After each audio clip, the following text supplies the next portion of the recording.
এরপরে আছে committee two enquiry, মানে এনকোয়ারি কমিটি। এবার এই এনকোয়ারি কমিটির ভেতরে আবার 3 রকমের কমিটি আছে। একটা আছে committee to petition, committee to privilege, আর হলো এথিক্স কমিটি। কমিটি টু পিটিশনটা কি? ধরলাম যে দেশের জন্য সংসদে কোনো নতুন আইন তৈরি হবে, বা পুরনো কোনো আইনের সংশোধন হবে, বা অন্য কোনো কাজে কোনো একটা ডকুমেন্ট তৈরি করা হলো, একটা বিল তৈরি করা হলো, বা একটা প্রস্তাব তৈরি করা হলো। তো ওই ডকুমেন্টের ফাইনাল চেক আপ সব জায়গায় ঠিকঠাক আছে কিনা, লেখাজোখা সব ঠিকঠাক আছে কিনা, এই সমস্ত জিনিস চেক করার কাজ হলো এই কমিটি টু পিটিশনের। এই কমিটিতে টোটাল 25 জন মেম্বার থাকে, 15 জন লোকসভার থেকে আর 10 জন রাজ্যসভার থেকে। এরপরে আছে কমিটি টু প্রিভিলেজ।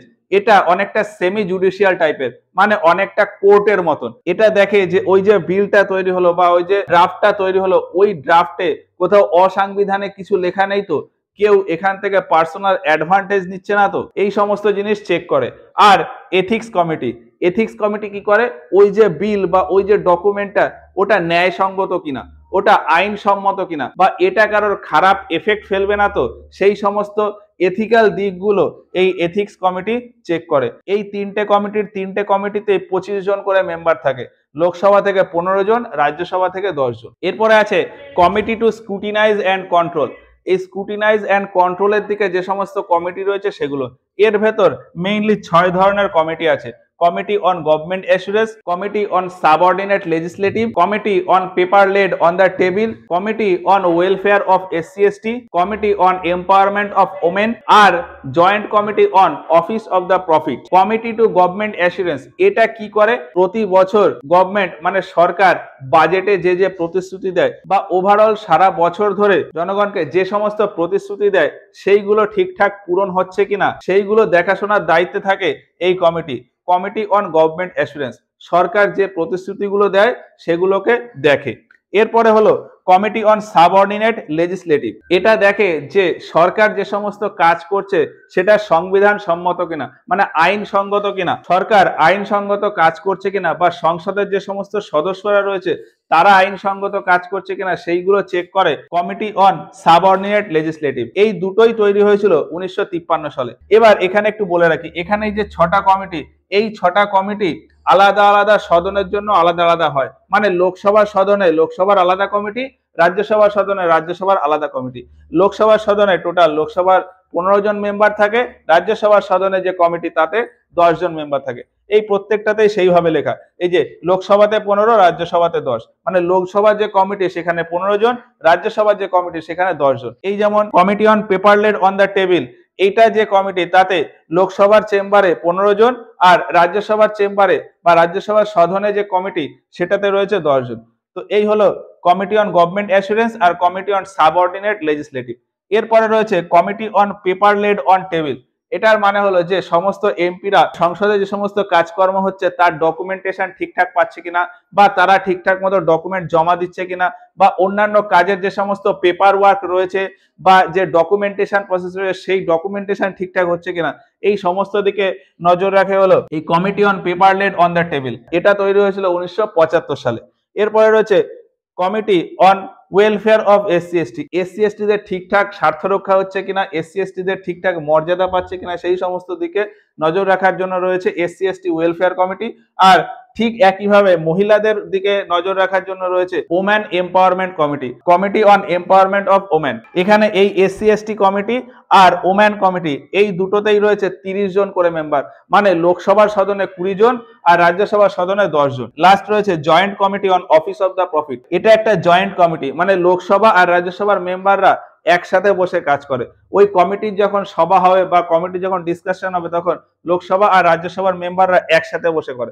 টোটাল কতজন? টোটাল 25 জন, লোকসভার থেকে 15 জন, রাজ্যসভার থেকে 10 জন, এরা মিলে এই কাজটা করে। এবার এখানে কি হয়, এটাতে ওই যে এমপিরা রয়েছে তাদের এলিজিবিলিটি, তাদের কাগজপত্র সব ঠিক আছে কিনা, এই সমস্ত বিভিন্ন বিষয়গুলো চেক করে। তারা কেউ অফিস অফ প্রফিট মানে লাভজনক পদের সাথে জড়িয়ে নেই তো, এই সমস্ত বিভিন্ন বিষয় খেয়াল করে। এরপরে আছে day to day business committee. এই ডে টু ডে বিজনেস কমিটির ভেতরেও বিভিন্ন রকম কমিটি আছে।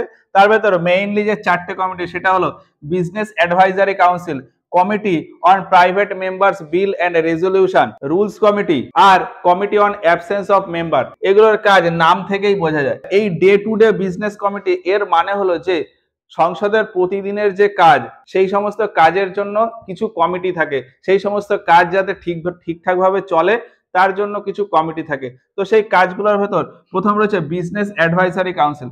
এরা কি করে? এরা হলো যে সংসদে কোনো একটা বিষয় নিয়ে আলোচনা হচ্ছে বা কোনো একটা কাজ করতে হবে, সেই কাজের জন্য কিছু এমপিদের আলাদা করে রাখা হয় যারা বিভিন্ন কাজে অ্যাডভাইস দেন। বিভিন্ন কাজে অ্যাডভাইস দেওয়ার জন্য কিছু এমপিরা থাকেন একটা গ্রুপে, তাদেরকেই বলা হয় এই বিজনেস অ্যাডভাইসারি কাউন্সিল। এটা লোকসভার জন্য আলাদা হয়, রাজ্যসভার জন্য আলাদা হয়। লোকসভার জন্য লোকসভাতে অ্যাডভাইজারি কাউন্সিল থাকে, রাজ্যসভার জন্য রাজ্যসভাতে অ্যাডভাইজারি কাউন্সিল থাকে। লোকসভার যে অ্যাডভাইজারি কাউন্সিল তাতে থাকে 15 জন মেম্বার, আর রাজ্যসভার যে অ্যাডভাইজারি কাউন্সিল সেখানে থাকে 11 জন মেম্বার। তারপরে হলো committee on private members bill and resolution. প্রতিদিন লোকসভা বা রাজ্যসভাতে যে মিটিং হচ্ছে তার যে ফাইনাল রেজাল্ট, মানে কি কি ইম্পর্টেন্ট পয়েন্ট নিয়ে আলোচনা হলো বা ওই আলোচনা থেকে কোন কোন পয়েন্ট আমার ইম্পর্টেন্ট রয়েছে বা যে রেজলিউশন, সেগুলোকে কাউন্ট করে রাখার দায়িত্ব বা সেগুলোকে মার্ক করে রাখার দায়িত্ব হলো এই committee on private members bill and resolution এর মেম্বারদের। এরপরে রয়েছে রুলস কমিটি। রুলস কমিটি কি করে? রুলস কমিটি করে হলো যে এই যে রাজ্যসভার মিটিং বা লোকসভার মিটিং, এটা ঠিকঠাক ভাবে চলছে কিনা, কোথাও কোনো মিটিং এ অসুবিধা হলো কিনা, মিটিং এ কোনো ডিস্টারবেন্স এলো কিনা, এই সমস্ত দিকে খেয়াল রাখে হলো এই রুলস কমিটি। এটাও লোকসভার জন্য আলাদা কমিটি, রাজ্যসভার জন্য আলাদা কমিটি। লোকসভার কমিটিতে 15 জন মেম্বার থাকে, রাজ্যসভার কমিটিতে 16 জন মেম্বার থাকে। এইটা একটুখানি মার্কিং করে রাখার বিষয়। আমাদের এতক্ষণ পর্যন্ত যত কমিটি পড়েছে সমস্ত কমিটিতেই লোকসভাতে বেশি মেম্বার ছিল, রাজ্যসভাতে কম মেম্বার ছিল। শুধু এই রুলস কমিটিতেই কিন্তু লোকসভাতে মেম্বার কম, রাজ্যসভাতে মেম্বার বেশি। এরপরে আছে committee on absence of the member. মানে সংসদে কোনো এমপি অ্যাবসেন্ট থাকে তাহলে সেই সমস্ত অ্যাবসেন্টের হিসাব বা তাদের অ্যাবসেন্টের কারণ, এই সমস্ত বিভিন্ন বিষয় নোট করে রাখে হলো এই committee on absence of member. এরপরে আছে এই housekeeping committee or service committee. এরা কি করে? এরা দেখে যে বিভিন্ন কমিটির যে সমস্ত মেম্বার তারা সেই কমিটির কাজ করছে কিনা, বা কোনো একটা কমিটির মেম্বার অন্য কোনো কমিটিতে গিয়ে কাজ করছে কিনা, বা অন্য কোনো কমিটিতে অন্য কোনো কমিটির কাজ হচ্ছে কিনা, মানে কমিটিতে তার কাজ ঠিকঠাক হচ্ছে কিনা সেটা ফলো করে এই হাউসকিপিং কমিটি। এইরকম আরো ছোটখাটো বিভিন্ন কমিটি আছে। তো এই হলো বিভিন্ন টাইপের standing committee. Standing committee mainly এই 6 টাইপের, এছাড়াও আরো অনেক স্ট্যান্ডিং কমিটি আছে, সেগুলো দরকার নেই, মেইনলি এই 6 টাইপের। এবার এই 6 টাইপের ভেতরেও মেইন এই দুটো, আর এই বাকি 4টেকে নিয়ে বা এর পরে যেগুলো আছে সবগুলোকে একসাথে বলা হয় আদার স্ট্যান্ডিং কমিটি। তো স্ট্যান্ডিং কমিটি মেইনলি 3 টাইপের: financial standing committee, department related standing committee, আর আদার স্ট্যান্ডিং কমিটি। অন্যদিকে অ্যাডহক কমিটি যদি দেখি, অ্যাডহক কমিটি 2 টাইপের, একটা হলো এনকোয়ারি কমিটি আর অ্যাডভাইজারি কমিটি। এনকোয়ারি কমিটি আর অ্যাডভাইজারি কমিটি, পার্টিকুলার কোনো কাজের জন্য নতুন একটা কমিটি তৈরি হলো, তো সেই কমিটিতে 2 ধরনের কাজ থাকে, একটা হলো এনকোয়ারি করা আর একটা হলো অ্যাডভাইস দেওয়া। এনকোয়ারি কমিটির কাজ হলো যে কাজ ঠিকঠাক হচ্ছে কিনা সেটা চেক করা, আর অ্যাডভাইজারি কমিটির কাজ হলো কাজ করতে গেলে বিভিন্ন অ্যাডভাইস দেওয়া। এবার এই কমিটি যদি দুটো আলাদা আলাদা সদনে আলাদা আলাদা হয়, যেমন লোকসভায় যদি আলাদা এনকোয়ারি কমিটি তৈরি হয় তাহলে সেখানে মেম্বার থাকে 30 জন, রাজ্যসভাতে আলাদা করতে গেলে সেখানে থাকে 30 জন। আর লোকসভা রাজ্যসভার এমপিদের মিলিয়ে যদি এই এনকোয়ারি কমিটি তৈরি করতে হয় তাহলে সেক্ষেত্রে টোটাল 45 জন এমপি বা 45 জন মেম্বার হলেই হয়। তাহলে এনকোয়ারি কমিটিতে লোকসভাতে আলাদা হলে 30 জন, রাজ্যসভাতে আলাদা হলে 30 জন, কিন্তু লোকসভা রাজ্যসভা মিলিয়ে নিলে 45 জন। ঠিক একইভাবে অ্যাডভাইজারি কমিটি থাকে, তাতেও লোকসভাতে আলাদা হলে 30 জন, রাজ্যসভাতে আলাদা হলে 30 জন, কিন্তু যদি একসাথে মিলিয়ে নিই তাহলে 45 জন। তো এই হচ্ছে আমাদের সংসদের বিভিন্ন টাইপের কমিটি।